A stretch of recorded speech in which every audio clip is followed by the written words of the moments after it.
আল্লাহ সুবহানাহু ওয়া তাআলার জন্য সবসময় বলবো, যেখানে যে অবস্থায় থাকি আলহামদুলিল্লাহ।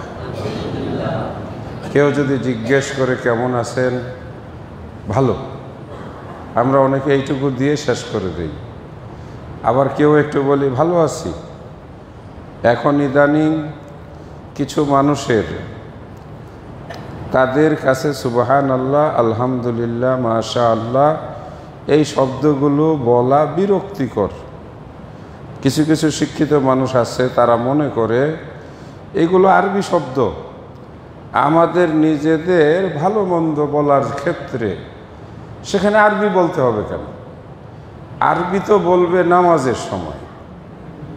কিন্তু ব্যাপারটা এটা না। আলহামদুলিল্লাহ অর্থ কি?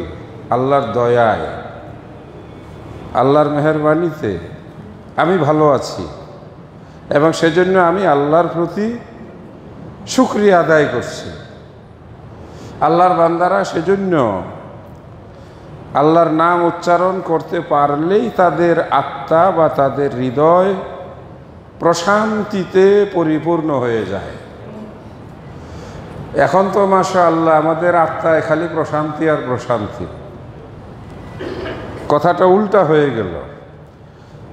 সঠিক কথাটা হলো যে আমাদের এখন ঘরে বাইরে, পরিবারে, রাস্তাঘাটে, সমাজে, দেশে, সব জায়গায় কি বিদ্যমান? খালি অশান্তি। নাকি শান্তি? খালি অশান্তি। মানুষের সঙ্গে কথা বললে দেখি রাগ করে ওঠে, অশান্তি। রাস্তাঘাটে চলতে গেলে গাড়ি ঘোড়ার একটু দাম দস্তুর করবেন, মনে হয় যে সব টাউট বাটপার, অশান্তি। ছেলে পেলে যুবক সাইজের যারা, এদের সঙ্গে যদি দেখা মনে হয় যারা ছিনতাইকারী অথবা ওই যে কিশোর গ্যাং, মানে খুন খারাপির এখন এরার দায়িত্ব নিয়েছে। আমি যেটা বলতে চাচ্ছি সেটা হলো, সমাজের সব জায়গায় এখন শান্তিতে ভরপুর নাকি অশান্তিতে ভরপুর? হ্যাঁ, কেন এই অশান্তি? যিনি শান্তি দেউয়া, আমরা এখন তার কাছে শান্তি চাই না। আমরা শান্তি চাই কোথায়? মানুষের কাছে, বিভিন্ন পরিবেশের কাছে, হ্যাঁ, বিভিন্ন জনের কাছে আমরা শান্তির জন্য বেড়াই। প্রকৃতপক্ষে শান্তির মালিক হলেন স্বয়ং আল্লাহ। নামাজের পরে আমরা কি বলি? আল্লাহুম্মা আনতাস সালাম, হে আল্লাহ আপনি হলেন শান্তির মালিক। ওয়া মিনকাস সালাম, শান্তি আসে কার কাছ থেকে? আল্লাহর কাছ থেকে। আপনি যাকে বরকত দান করেন টাকা পয়সার ভিতরে, সেই কিন্তু কি হয়? ওয়া তাবারাকতা ইয়া যাল জালালি ওয়াল ইকরাম। তা আজকে আমরা এইটুকু মনে রাখবো, অশান্ত পৃথিবীতে, অশান্ত পরিবারে, অশান্ত সমাজে, এমনকি নিজেরাও এখন অশান্তিতে আছে। আসলেই সব জায়গায় কেমন জানি একটা বেখাপ্প পরিবেশ। এই সব অবস্থাতেও আমরা আল্লাহর কাছে ক্ষমা চেয়ে, ইস্তিগফার করে বলবো আলহামদুলিল্লাহ, আল্লাহ ঈমানের উপরে আমাদেরকে বলবৎ রাখো। চলে গেল ঈদুল আজহা, হজ, কুরবানি, এভাবেই চলে যায়। আর এভাবে আমরাও চলে যাব। এই আমরাও চলে যাব, এটাই আমাদের কাছে একটু অবিশ্বাস্য মনে হয়, কিন্তু এটা চির সত্য। মূসা আলাইহিস সালাতু ওয়াস সালামের কাছে মালাকুল মউত এসেছিলেন তার জান কবজ করার জন্য। তিনি একটু রেগে গিয়ে একেবারে মালাকুল মউতের উপরে চড়াও হয়েছিলেন। মালাকুল মউত মানে আজরাইল আল্লাহর কাছে ফিরে গেল, গিয়ে বলল, আল্লাহ, মুসা তো একেবারে রেগে মেগে আমার ঘুষি মেরে বসছে। আল্লাহ বললেন, কি চায় সে? বলছে যে না, সে এখন আসবে না, তার অনেক কাজ বাকি আছে। আমরাও মিলাইতে পারি, আমাদেরও অনেক কাজ। দিন যত যায় কাজ তত বাড়ে। আমরা মনে করি যে এই ঝামেলা বুঝি শেষ হয়ে গেল। আসলে কি ঝামেলা শেষ হয়? আল্লাহ তাআলা মালাকুল মউতকে বলে দিলেন, যাও মুসাকে গিয়ে বলো সে কত বছর, কয়শো বছর, কত হাজার বছর পৃথিবীতে থাকতে চায় বলো, তারপরে পারমিশন দিয়ে দাও। আমাদেরকে যদি এরকম একটা কথা মালাকুল মউত আজরাইল আইসা বলেন তো আমরা তখন কি করব? বলে, ভাই ভাই, আমরা হয়তো প্রথমে বলবো 200 বছর, পরে বলবো ভাই একটু থামো, এই 500 বছর করে দেওয়া যায় না? তারপরে যখন সে চলে যাইতে নিবে ডাক দিয়ে বলবো, আজরাইল ভাই তাইলে আরেকটু দেরি করে আসছেন, 1000 বছর পরে। আজরাইল বলবে যে আচ্ছা ঠিক আছে, আমি 1000 বছর পরে আসি। তখন হয়তো বলবো যে ভাই ভাই যখন, তাহলে আরেকটু দেরি করে 10,000 বছর পরে। মূসা আলাইহিস সালাতু ওয়াস সালামের কাছে প্রস্তাব দেওয়া হইল। মূসা আলাইহিস সালাম তো নবী, তাই না? বিচক্ষণ মানুষ, জ্ঞানী মানুষ। তিনি বুঝতে পারলেন যে আমার জন্য আল্লাহ তাআলা একটা কি দিয়েছেন, একটা নির্দিষ্ট বয়স দিয়ে দিয়েছেন। আমার এই বয়সে আমার শেষ মুহূর্তে মালাকুল মউত আসছে, এই বয়সটা ফিক্সড করে দিয়েছেন কে? আল্লাহ। আমি এটা নড়াইতে চাচ্ছি। তো মূসা আলাইহিস সালাম বললেন, হ্যাঁ আমি 100, 200, 500 বছর যদি বাঁচি, তারপরে আমি আসব।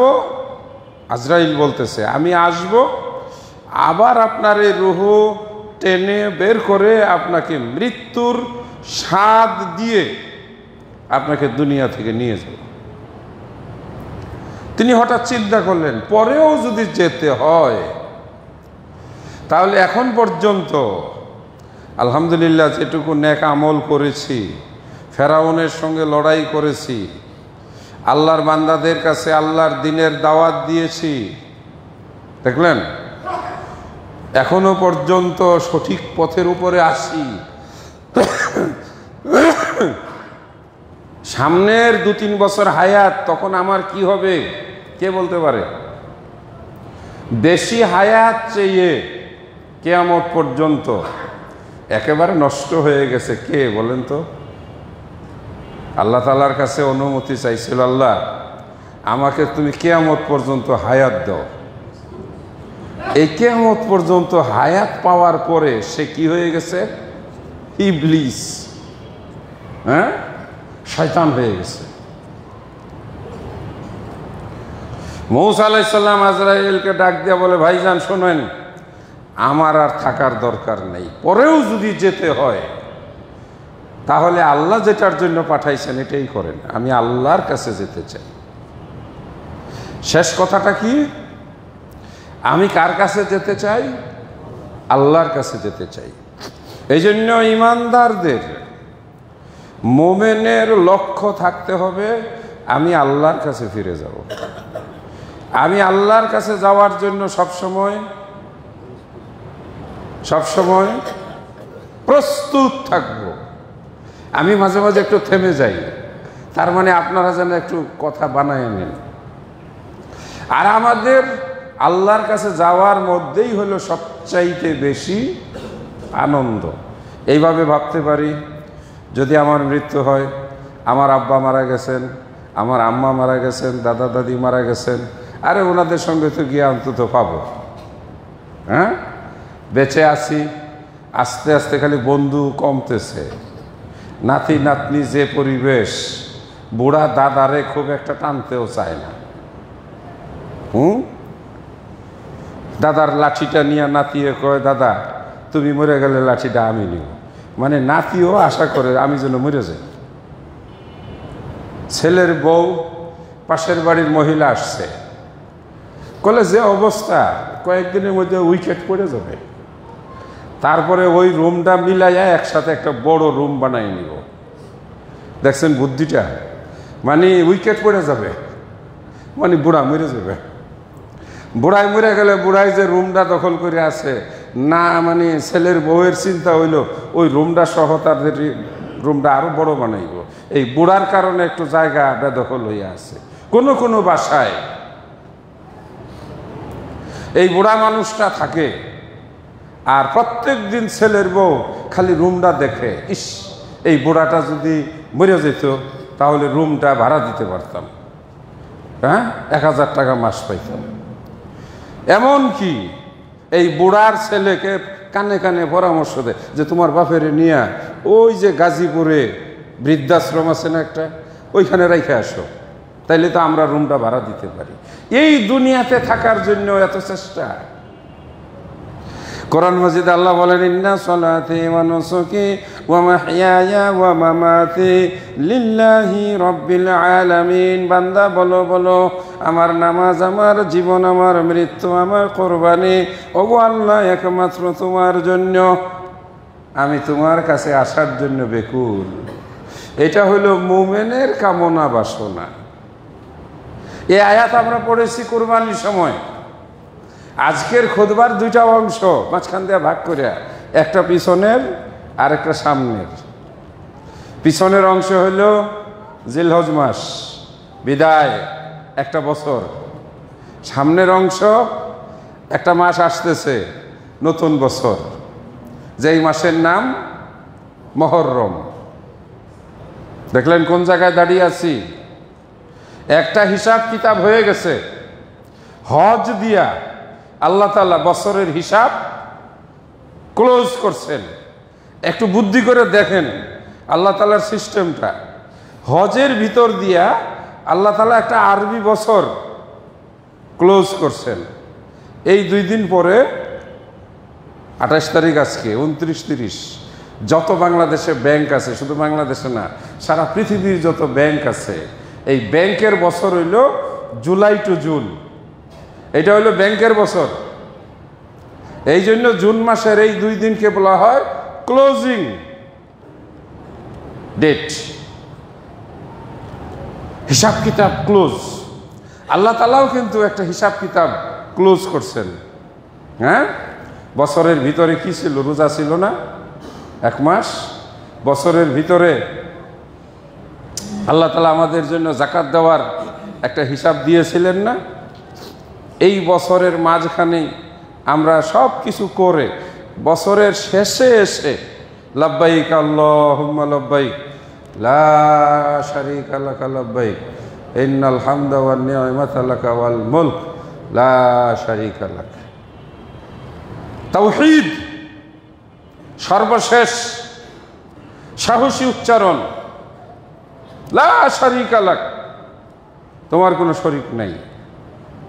আমরা এই ঘোষণা দিয়ে একদল মানুষ আরাফার ময়দানে দীর্ঘ কান্নাকাটি করে আমাদের জীবনের গুনাহগুলো মাফ করিয়ে অনেকেই দেশে চলে আসছেন, বাকিরাও দেশে আসতেছেন।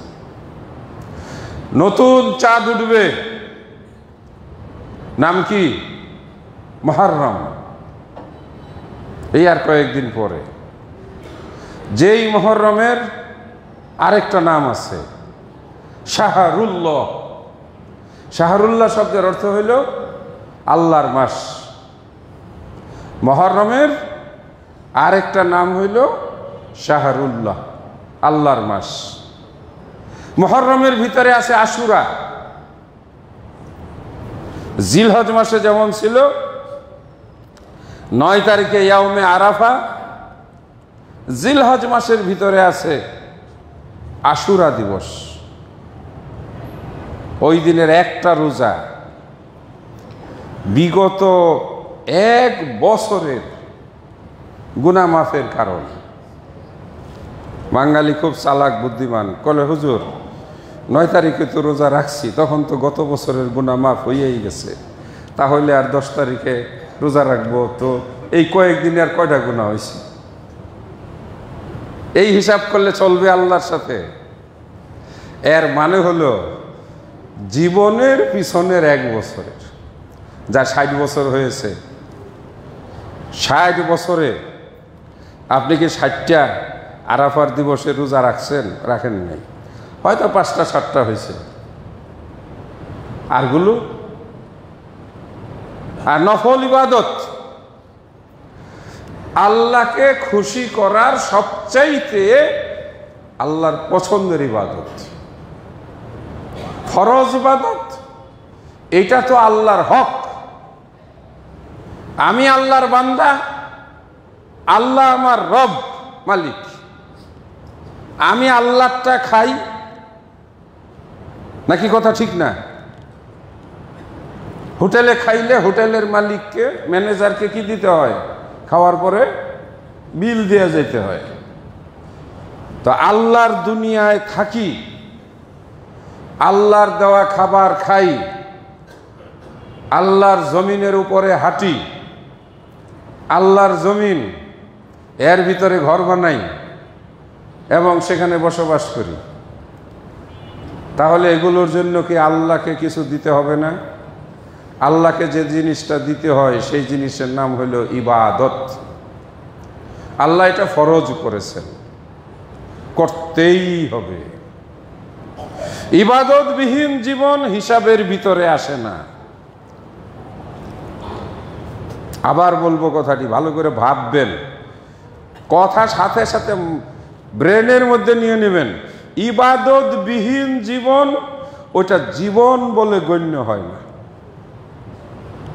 300 বছর, 300 বছর না আরো বেশি, 310 বছর, 9 বছর, কয়েকজন যুবক একটা গর্তের ভিতরে, গুহার ভিতরে ঘুমিয়ে পড়েছিল। এটা আল্লাহ পাকই তাদেরকে ঘুম পাড়ায় দিয়েছিলেন। এই 300 বছর তাদের জীবনে হিসাবে ধরেনি। ওটার কোনো সোয়াবও নাই, ওর কোনো নেকিও নাই। আজকে আমরা প্রত্যেকেই কিন্তু কমপক্ষে 7-8 ঘন্টা ঘুমায়া কাটাইছি, ওইটাও হিসাবের মধ্যে নেই। একটা মানুষ যদি 60 বছর বাঁচে, 20 বছর তো সে খালি ঘুমায়। আমরা সবাই 20 বছর ঘুমাইছি, যাদের বয়স 60 বছর। তাহলে ইবাদতের পরিমাণ কতটুক? সারাদিনে 5 ওয়াক্ত নামাজ, সব মিলে হিসাব করলে 1 ঘন্টা থেকে 1 ঘন্টাও হয় না। আমরা যারা একটু তাড়াতাড়ি নামাজ পড়ি, 24 ঘন্টায় আধা ঘন্টা ইবাদত, তাই না? নফল ইবাদতের প্রয়োজন আছে না নাই? সম্মানিত দিনী ভাইরা, বলতেছিলাম পিছনের কথা এবং সামনের কথা। মূল আলোচনায় আসি। ঈদ উল আজহা চলে গেল, কোরবানিও চলে গেল, ইয়াউমে আরাফাও বিদায় হয়ে গেল। মর্যাদাপূর্ণ, আল্লাহর কাছে অতীব প্রিয় ছিল জিলহজ মাসের 1 তারিখ থেকে 10 তারিখ পর্যন্ত এর ইবাদত। এই দিনগুলোর ভিতরে এক একটা দিনের এক একটা নাম ছিল। 8 তারিখের নাম ছিল ইয়াউমুত তারবিয়া, 9 তারিখের নাম ছিল ইয়াউমে আরাফা, 10 তারিখের নাম ছিল ইয়াউমুন নাহার, 11, 12 এবং 13 তারিখের নাম ছিল, কার কার মনে আছে? আইয়ামে তাশরিক। কি নাম? আইয়ামে তাশরিক। এগুলো একটু মনে রাখতে হবে। আমরা খালি বলবো, আপনারা খালি শুনবেন আর খালি ভুলবেন, তা না। মাসের মাঝখানে 3 দিন রোজা রাখার সুযোগ আছে না? কি নাম ওইগুলো? আইয়ামে 20, 13, 14, 15।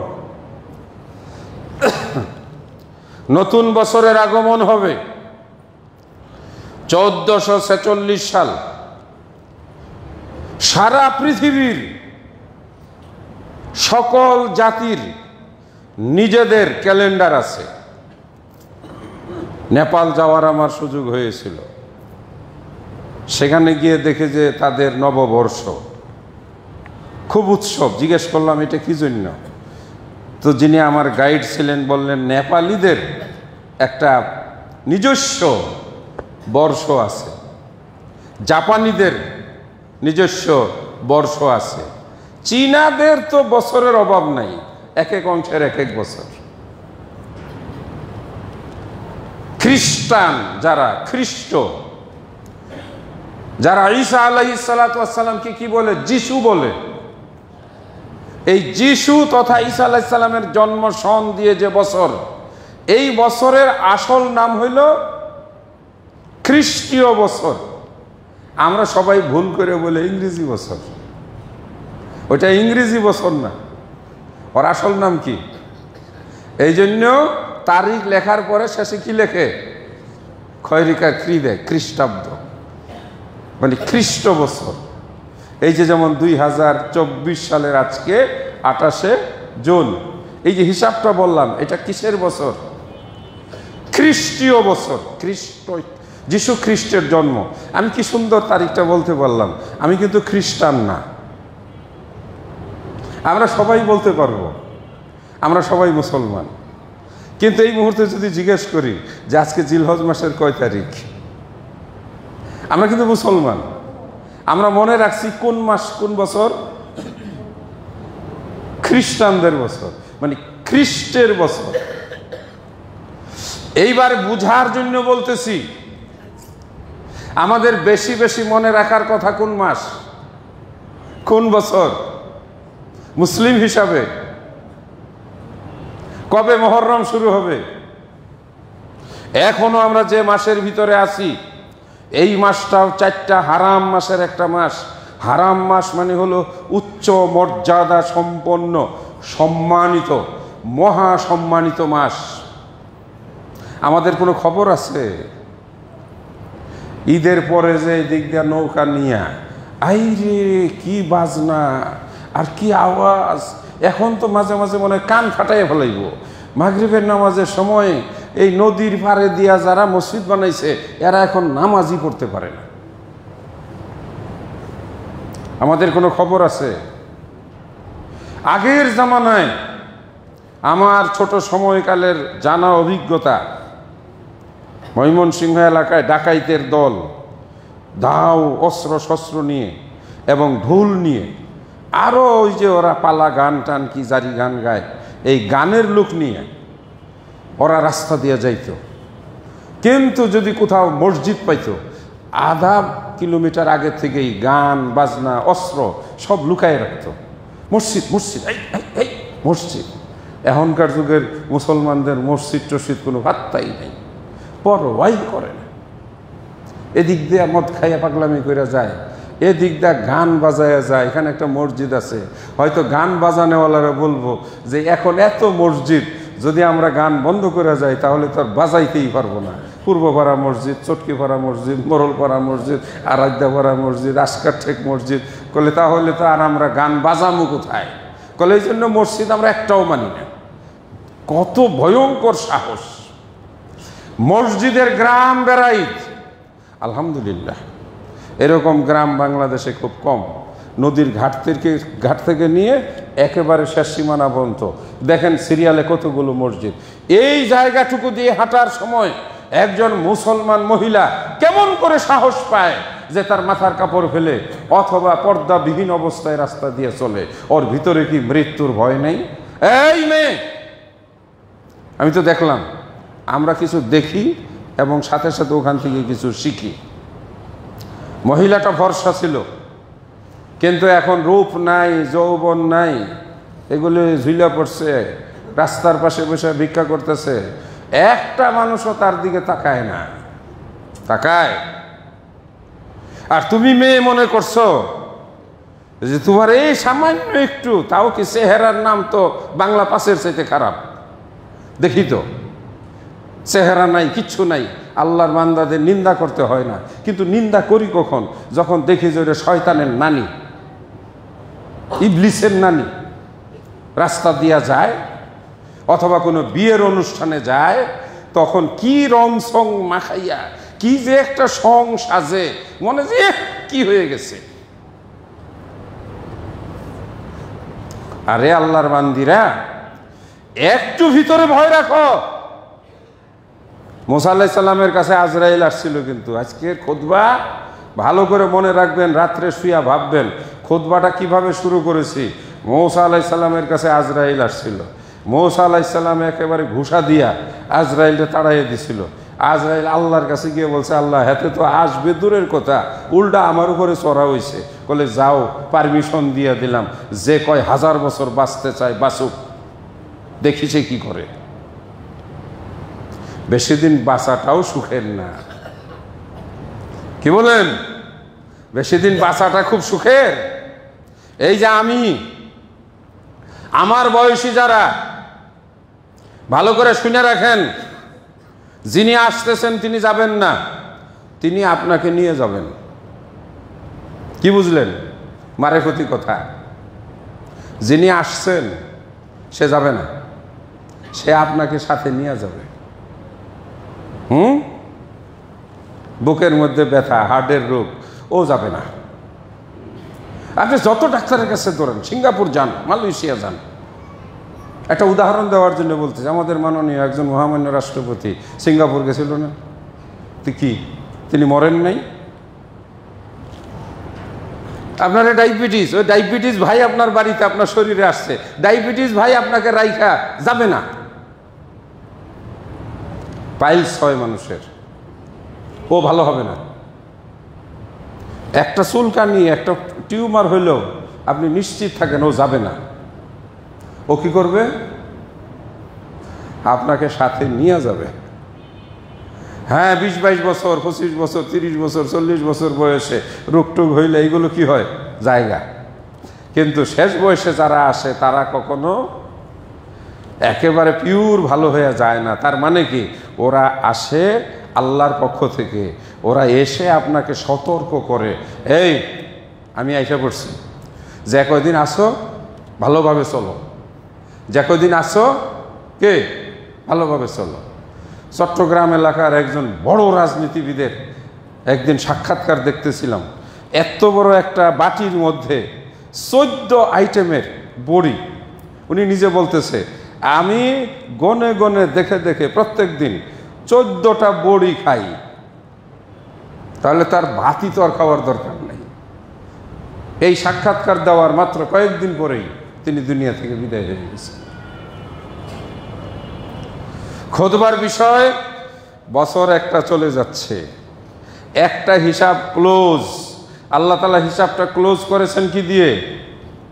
ইসলামের 5 খুঁটি, তাই না? ঈমান, সালাত, যাকাত, সাওম, সর্বশেষ হজ। কমপ্লিট। হে যুবক, হে বৃদ্ধ, হে নারী, আল্লাহ সীমা লঙ্ঘনকারীকে পছন্দ করেন না। তুমি যদি আল্লাহর সঙ্গে লড়াই করতে যাও, তুমি জেনে রাখো নিশ্চিত তুমি পরাজিত হবে। শুধু পরাজিত নয়, তোমার লাঞ্ছিত, একেবারে অপমানিত, অপঘাত, দুর্ঘটনায় তোমার মৃত্যু হবে। আল্লাহর সঙ্গে লড়াই করতে গেছিল ফেরাউন, পানির মধ্যে ডুইবা, কাদা পানির মধ্যে চুবাইয়া মৃত্যুবরণ করছে। কথা ঠিক কিনা? আল্লাহর সঙ্গে যুদ্ধ করতে গেছিল আবাবিল বাদশাহ আব্রাহা। আল্লাহ তাআলা আবাবিল পাখি দিয়া, ছোট ছোট পাথর দিয়া একবারে মাটির মধ্যে ঘাসের মতো মিশাই ফেলছিল। পারা যাবে? কেউ জয়ী হবে আল্লাহর সঙ্গে যুদ্ধ করে? তো মসজিদের সামনে দিয়া, অথবা তোমরা নদী দিয়া যাওয়ার সময় এই জুড়ে গান বাজনা বাজাইয়া যদি মসজিদকে অপমানিত করো, নামাজিদের নামাজে বিভ্রাট ঘটাও, তাহলে মনে রাখো খুব বেশি দিন লাগবে না, কবে কোন দিন মোটরসাইকেলের চাপায় পড়িয়া ঠ্যাং গেছে গা, হাত গেছে গা, ল্যাংডা হয়ে গেছে, মরে গেছে, শেষ। যে যুবকেরা অপ্রাপ্ত বয়সে, অর্থাৎ পূর্ণাঙ্গ বয়স না পেয়ে আল্লাহ যাকে ভালোবাসে, হ্যাঁ, রূপ বেদি দিয়ে তাকে নিয়ে যায়, ওটা সন্তান পিতামাতার জন্য জান্নাতে যাওয়ার ওসিলা হয়। এখানে একটু বলা দরকার, আমাদের নবী মুহাম্মদুর রাসূলুল্লাহ সাল্লাল্লাহু আলাইহি ওয়াসাল্লামের ছোট ছোট বাচ্চা মৃত্যুবরণ করেছিল, যেমন ইব্রাহিম, তাহের, তৈয়ব, এই 3টা ছেলে বাচ্চা রাসূল সাল্লাল্লাহু আলাইহি সাল্লামের একেবারে ছোট ছোট, জন্মের পরে 2টা মারা যায়, আর ইব্রাহিম একটু বেশি বয়সে মারা যায়। এই বাচ্চা মারা যাওয়ার পরে আল্লাহ রসুল কেঁদেছিলেন, রানের উপরে মাথা রেখে যখন বাচ্চার মাথায় আদর করতেছিলেন, রাসূলের চোখ দিয়ে টপ টপ করে পানি পড়তেছিল। এই পর্যায়ে বলেছিলেন, যেই মহিলার অথবা যে পুরুষের শিশু সন্তান মৃত্যুবরণ করে অতঃপর সবর করে, আল্লাহ পাক এই শিশু সন্তানের বিনিময়ে আল্লাহ তাকে জান্নাতের উচ্চ মাকাম দান করবেন। এইগুলো মৃত্যু আল্লাহ তাআলার পক্ষ থেকে জান্নাতের। ওই যে একটা কথা বলা হয়, মাছের পরিচালক, কথাটা ঠিক না। নদীর নিয়ন্ত্রক, তাও কথাটা ঠিক না। উনি একজন আল্লাহর বান্দা, নাম কি? খিজির আলাইহিস সালাতু ওয়াস সালাম। তবে আল্লাহ তাকে সাগরের মোহনায়, 3 সাগরের মোহনায় তাকে বসবাস করার জায়গা দিয়েছিলেন। তিনি মাটিতেও চলতে পারতেন, পানিতেও চলতে পারতেন, জীবজন্তুর ভাষা তিনি বুঝতে পারতেন। মূসা আলাইহিস সালাতু ওয়াস সালাম এক জায়গায় বক্তৃতা করতেছিলেন, একজন প্রশ্ন করলো, হে মূসা, এই দুনিয়াতে সবচাইতে জ্ঞানী ব্যক্তিকে? মূসা আলাইহিস সালাম চিন্তা ভাবনা করে বললেন, আপাতত তো আমি, কারণ আমার চাইতে তো আমার কাছে আল্লাহ কিতাব দিয়েছে, আমি কিতাবের মালিক, আমি আল্লাহর সঙ্গে কথা বলি, আর মোটামুটি আমি আল্লাহর কাছ থেকে এলেম লাভ করেছি। সো উনি বললেন যে আর তো কাউকে দেখতেছি না। আল্লাহ বললেন, মূসা, কথাটা ঠিক হইল না, আমি অনেককে অনেক রকম জ্ঞান দিয়েছি, তোমাকে একরকম জ্ঞান দিয়েছি। দেখলেন, আল্লাহ কাউকে ডাক্তারি জ্ঞান দেয়, আল্লাহ কাউকে কি দেয়? ইঞ্জিনিয়ারিং জ্ঞান দেয়। আল্লাহ কাউকে এই যে কারেন্টের, ইলেকট্রিসিটির এইগুলোর জ্ঞান দেয়। আমাকে যদি বলে যে আপনি একটু কারেন্টের এইগুলো ঠিক করেন, আমি পারবো? আমি পারবো না। বরং ঠিকই এইটার একজন কিন্তু বিশেষ, এক একজনকে আল্লাহ পাক এক একটা জ্ঞান দেয়। এই জন্য জগতে কখনো অহংকার করার কোনো সুযোগ নাই। মূসা আলাইহিস সালামকে আল্লাহ বলেন, যাও, ওই 3 নদীর মোহনায় একজন আমার বান্দা আছে, বসবাস করে, ওর কাছে যাও। তাহলে ওর কাছে যাবো কেমনে? কলে একটা মাছ ভালো করে ধইরা ওইটারে সুন্দর করে তেলে মশলাপাতি দিয়ে ভাইজা রান্না করে নিয়ে যাও। দেখেন তো কি আশ্চর্য ব্যাপার। একটা জীবিত মাছ হলে না কথা ছিল যে পানির মধ্যে না মাছ ছাইড়া দিলাম, মাছ যেদিকে যায় পিছনে দৌড় দিলাম। তাও মৃত মৃত মাছ আবার রান্না করা, ভাজি করা মাছ। আল্লাহ পাক যা হুকুম তাই মূসা আলাইহিস সালাম করতে বাধ্য। মাছটা ভাজলেন, রান্না করলেন, সাথে একটা যুবক ছেলেও নিলেন, নিয়ে বললেন, চলো বাবা, আমাকে এক জায়গায় লেখাপড়া করার জন্য যাইতে হবে। তো রওনা দিলেন। যাওয়ার সময় যুবককে বললেন, হে যুবক, তুমি এই যে টুপলার মধ্যে যে মাছটা আছে, যেখানে বুঝবা যে টুপলার মধ্যে মাছ নড়াচড়া শুরু করছে এবং লাফ দিয়া পানির মধ্যে লাফ দিবে, আগে তো নড়াচড়া করে। যুবক ছেলে বলতেছে, হুজুর বলেন কি, মাথা কি ঠিক আছে? কলে ঠিক আছে। ভাজা মাছ আবার নড়ে কেমনে?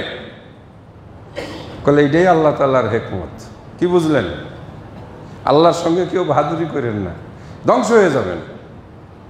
আমি সহজ ভাষায় বলি, মটর যদি কেউ খানি, একেবারে নেশা রাখতে পারেন না, ও একেবারে বিলের কোনায় চলে যান, মোরলপাড়া মসজিদের কোনায় থাকেন না, হালাক হয়ে যাবেন। হালাক, হালাক শব্দটা হলো আল্লাহর গজবে যে ধ্বংস হয়। হ্যাঁ, গান বাজনা যদি খুব বাজাইতেই হয়, মহল্লার ভিতরে বাজায়েন না, বিয়া শাদীর মধ্যে। 40 বছর যাবৎ বলতেছি, শুনেন না। যারা শুনেন না তাদের কিন্তু খুব লক্ষণ ভালো না। একটা ছেলে মারাত্মক রকমের বেয়াদবি করলো, খালি চেহারার দিকে তাকায় থাকলাম। বললাম, কিরে বাবা, তুই তো এত বেয়াদব ছিলি না, কিন্তু এমন বেয়াদবি করলো, এখন বলে সে কোথায় কি অবস্থায় হারাই গেছে। বেয়াদবের মাপ নাই। মুরব্বীদের সঙ্গে বেয়াদবি করলে কঠিন খারাপ অবস্থা হয়। আমি গল্পটা কোরআন থেকে শোনানোর জন্য খুঁজতেছি। মূসা আলাইহিস সালাম তার ছেলেকে বললেন, মানে তার শিষ্যকে, যেখানে মাছ জীবিত হবে ওটাই হবে আমাদের রাস্তা। قال أرأيت إذ أوينا إلى الصخرة فإني نسيت الحوت وما أنسانيه إلا الشيطان أن أذكره واتخذ سبيله في البحر عجبا। মাছ ভাজি করে নিয়ে রওনা হইলেন।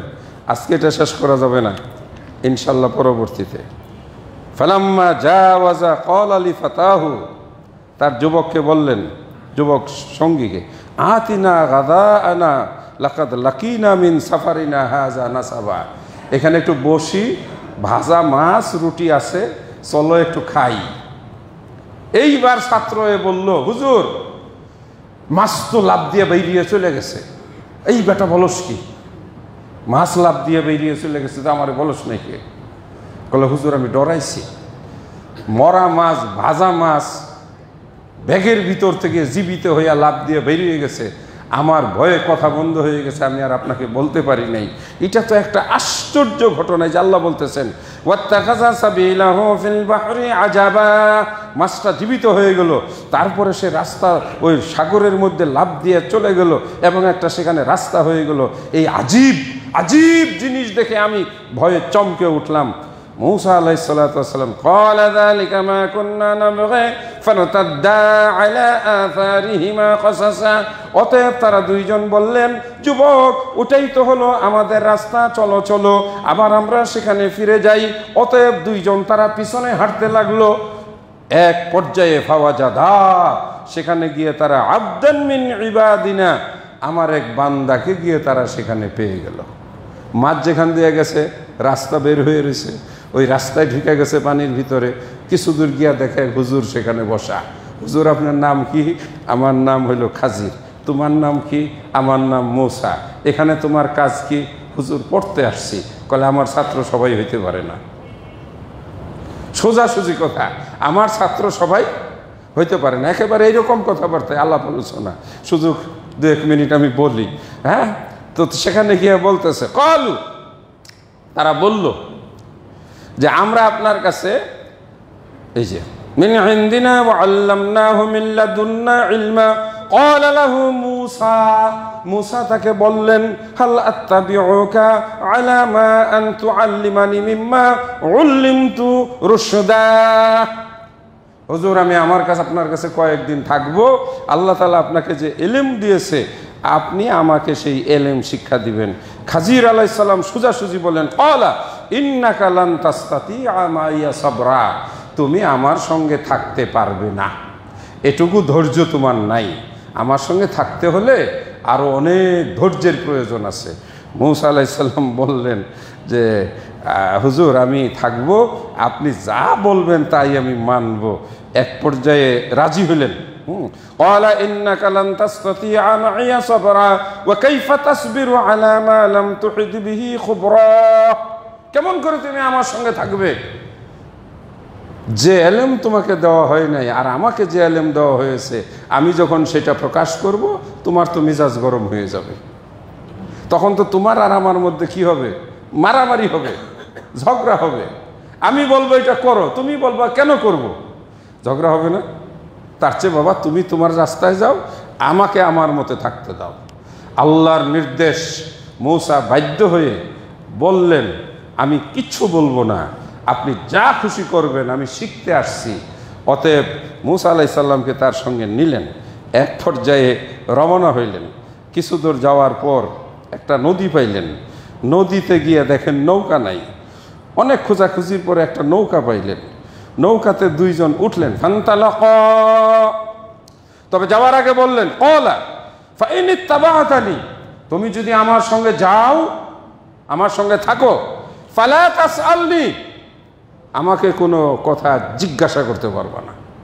হুজুর এটা করলেন কে? হুজুর এই কথা বললেন কেন? আসেন, আমাদের মাঝে কিন্তু নতুন নতুন অনেক পণ্ডিতের সৃষ্টি হয়েছে, খালি প্রশ্ন করে, পড়ালেখা নাই। হ্যাঁ, এটাও কিন্তু একটা গুরুত্বপূর্ণ বিষয়। মাঝখানে একটা কথা বলছি, কিন্তু বেয়াদবি যারা করে ওদের পরিণতি ভালো হয় না।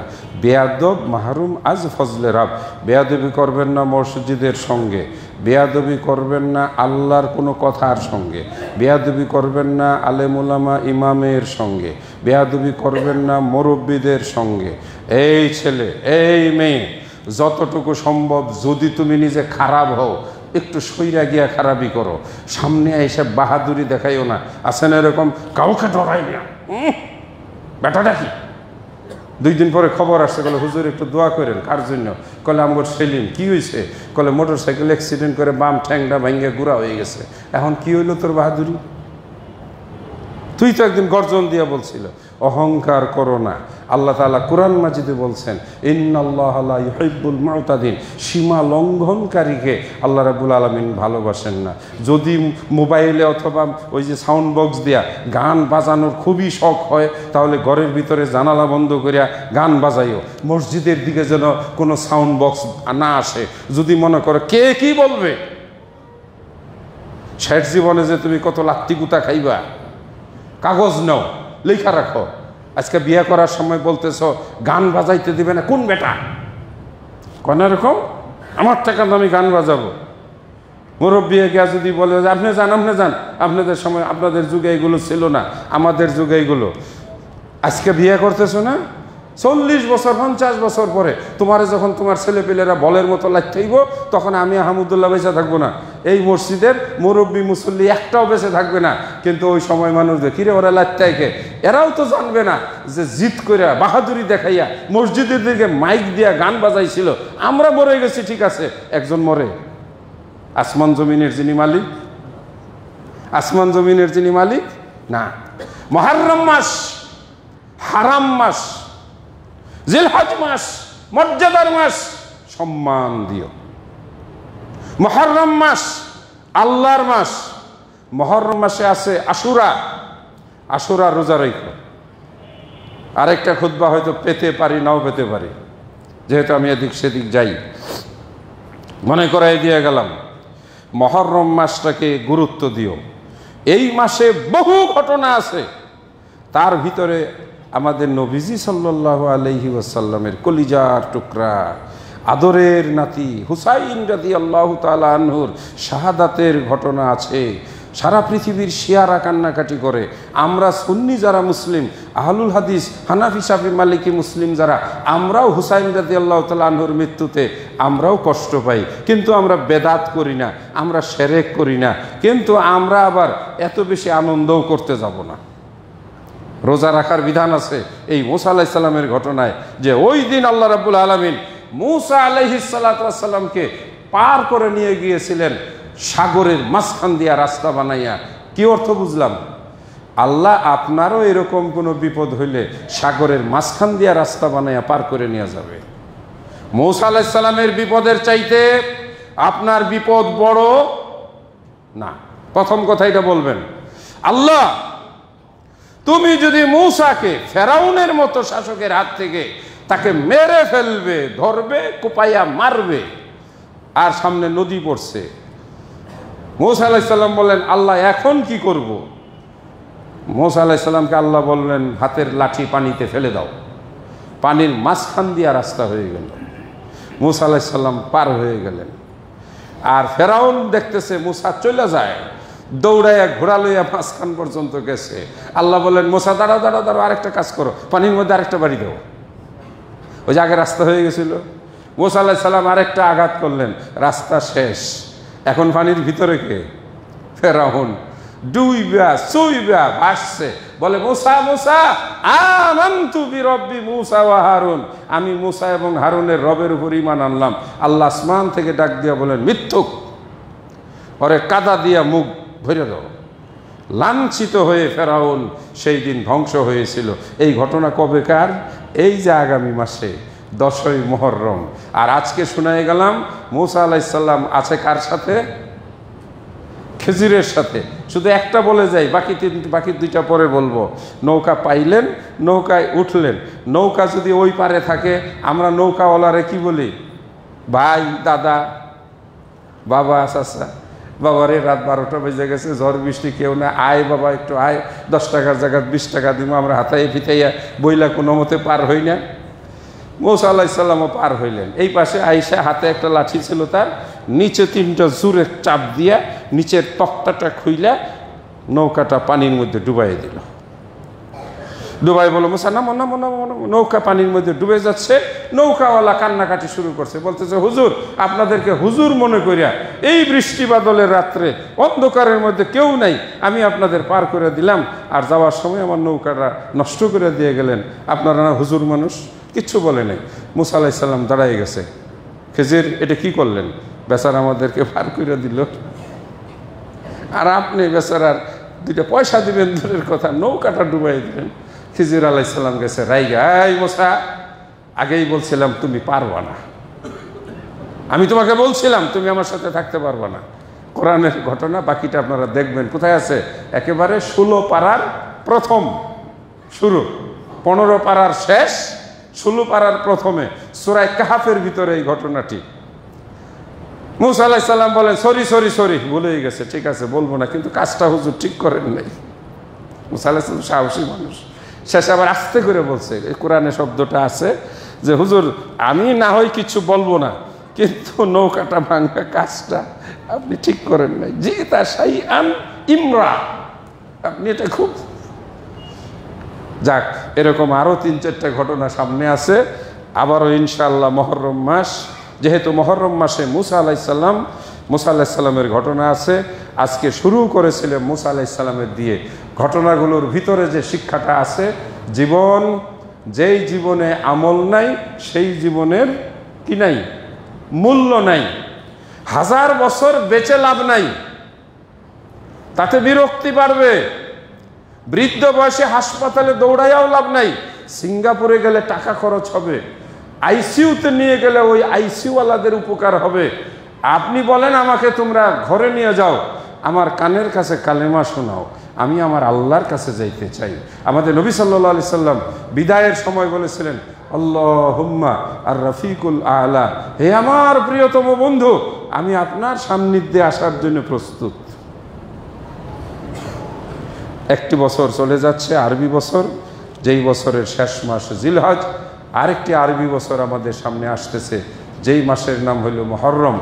আমরা মুহররম মাসে নতুন করে আমাদের জীবন নিয়ে ভাববো ইনশাআল্লাহ। একটা পরিকল্পনা থাকা দরকার। কি একটা পরিকল্পনা? এই মুহররম থেকে আগামী জিলহজ পর্যন্ত আমি ইসলামের 5টা বিষয় সুন্দর করে মেনে চলবো। 1, আল্লাহ যদি তৌফিক দেয় এই বছরের শেষে অন্তত একটা উমরা না হয় একটা হজ করব। বছরের মাঝখানে রোজাগুলো ইনশাল্লাহ রাখবো। এই বছরে আমি এমন কামাই রোজগার করব যাতে আমি যাকাত দিতে পারি।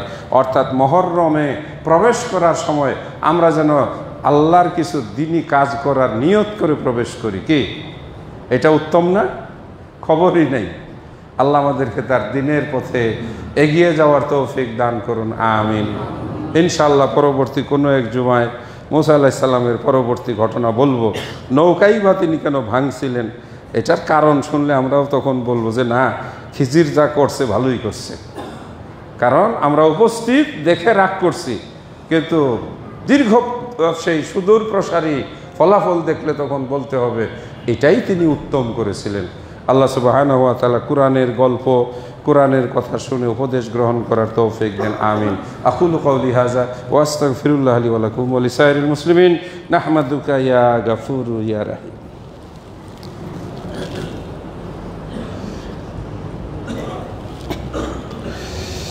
আলহামদুলিল্লাহ নাহমাদুহু ওয়া নাস্তাঈনুহু ওয়া নাস্তাগফিরুহু ওয়া নু'মিনু বিহি ওয়া নাতাওয়াক্কালু আলাইহি ওয়া নাউযু বিল্লাহি মিন শুরুরি আনফুসিনা ওয়া মিন সাইয়্যাতি আ'মালিনা। من يهده الله فلا مضل له ومن يضلله فلا هادي له وأشهد أن لا إله إلا الله وأشهد أن محمدا عبده ورسوله أرسله بالحق بشيرا ونذيرا. اللهم صل على محمد وعلى آل محمد كما صليت على إبراهيم